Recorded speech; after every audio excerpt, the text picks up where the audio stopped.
ஃபேஸ்மேன் நிறுவனம் வந்து திருப்பதி பிரதர்ஸ் நிறுவனத்தின் மேலே மாற்றுமுறை ஆவண சட்டத்திற்கு ஒரு வழக்கு தாக்கல் பண்ணியிருக்காங்க. 2018 அந்த வழக்கு தாக்கல் செய்யப்பட்டு ஒரு 8 வருஷமாக நடந்து தீர்ப்பு வந்திருக்கு.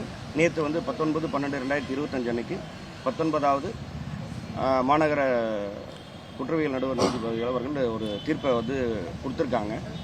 இந்த வழக்கில் திருப்பதி பிரதர்சர் மற்றும் இயக்குனர் லிங்குசாமி, சந்திரபோஸ் இவங்க எல்லாம் இந்த வழக்கில் முன்வைக்கிற வாதம் என்னன்னா, இந்த ஃபேஸ்மேன் நிறுவனத்திற்கும் அதாவது ஒரு ஃபினான்ஸ் கம்பெனிக்கும் திருப்பதி பிரதர்ஸ் நிறுவனத்திற்கும் எந்த குடுக்கல் வாங்கலும் இல்லை அப்படின்றது தான் பிரதான வாதமாக அவங்களுடைய எதிர்வாதமாக இருந்தது.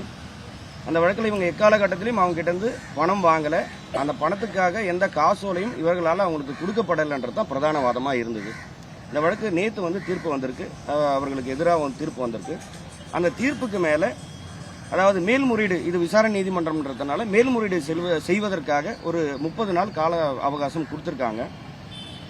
அதன்படி அந்த 30 நாளுக்குள்ள நாங்கள் மேல்முறையீடு செய்து அந்த வழக்கு சட்டத்தின்படி எதிர்கொள்வோம் என்பதுதான் எங்கள் தரப்பு வந்து விஷயமா இருக்குது. மேலும் நேற்று அந்த நீதிமன்றம் இயக்குனர் லிங்குசாமி அவர்களுக்கும் அவருடைய தம்பி சந்திரபோஸ் அவர்களுக்கும் பிடியாணை அதாவது கைது உத்தரவு பிறப்பிக்கப்பட்டதா ஒரு தவறான தகவல் வந்து சொல்லியிருக்காங்க.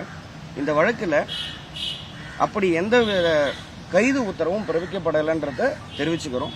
அதாவது நீதிமன்றம் இவங்களுக்கு கொடுத்த தண்டனை நிறுத்தி வச்சிருக்காங்க, சஸ்பெண்ட் தி சென்டென்ஸ் கொடுத்துருக்காங்க. அது எதுக்காகனா, நீங்கள் இந்த தீர்ப்பை எதிர்த்து உங்களுடைய மேல்முறையிட தகுந்த நீதிமன்றத்தில் வந்து மேல்முறை செய்யறதுக்கான கால அவகாசம் கொடுத்துருக்காங்க. நாங்கள் அதைய முறையாக மேல்முறை செஞ்சு சட்டத்தின்படி சந்திப்போம் என்பதை தெரிவித்துக் கொள்கின்றோம். மற்றபடி தவறான தகவலை இது மாதிரி ஒரு பிடியாணை பிறப்பிக்கப்பட்டிருக்காங்க, கைது உத்தரவு போட்டிருக்காங்கன்றது ஒரு தவறான தகவல். அப்படி எந்த கைது உத்தரவு சார், எதிர்கட்சி வக்கீல் வந்து தண்டனை ஆயிருக்கு. அதாவது அவங்க தாக்கல் செஞ்ச வழக்கு, அதாவது என்ன அந்த வழக்கோட அந்த தீர்ப்போட சாராம்சம் நான் உங்களுக்கு சொல்றேன் சார். உங்களுக்கு டீட்டெயிலாக சொல்லணும்னா அதனோட சாராம்சம் என்ன, புகார்தாரர் தாக்கல் செய்த வழக்கு வந்து தீர்ப்பு, அதாவது திருப்பதி பிரதர்ஸ் நிறுவனம் அவங்களுக்கு எதிராக தீர்ப்பு பகரப்பட்டிருக்கு. அந்த தீர்ப்பு நீங்கள் ஒருவேளை 30 நாளுக்குள்ள மேல்முறையீடு செய்யலைன்னா அந்த சென்டென்ஸ் சஸ்பெண்ட் பண்ணியிருக்காங்க இல்லையா, அது ரிவோக் ஆயிடும்ன்றதான் நீதிமன்றத்தோட தீர்ப்பு. இது வந்து உடனடியாக கைது செய்யணும், கைது செஞ்சாங்க, கைது ஆணை பிறப்பித்தாங்க அப்படின்ற விஷயங்கள் எதுவும் கிடையாதுங்க.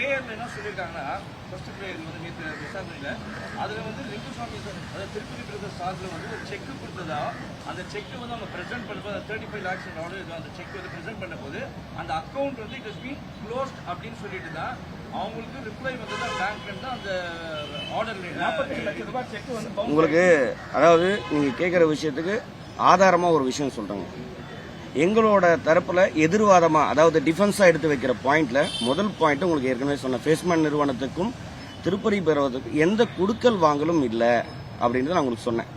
அப்ப இந்த காசோலை எப்படி அவங்களுக்கு போச்சு அப்படின்றது வந்து நீதிமன்றத்தில் நாங்கள் எடுத்து வச்ச வாதம். எங்களோட சாராம்சம் பிரகாரமே இந்த காசோலை அவர்களுக்கு கொடுக்கப்பட்டது அல்ல. இது வந்து ஏற்கனவே கிட்டத்தட்ட 2015-16 காலகட்டங்களில் வேற ஒரு நிறுவனத்திற்கு கொடுக்கப்பட்ட காசோலைகளை தவறா பயன்படுத்தி இருக்காங்கன்றதுதான் எங்களோட டிஃபென்ஸ்.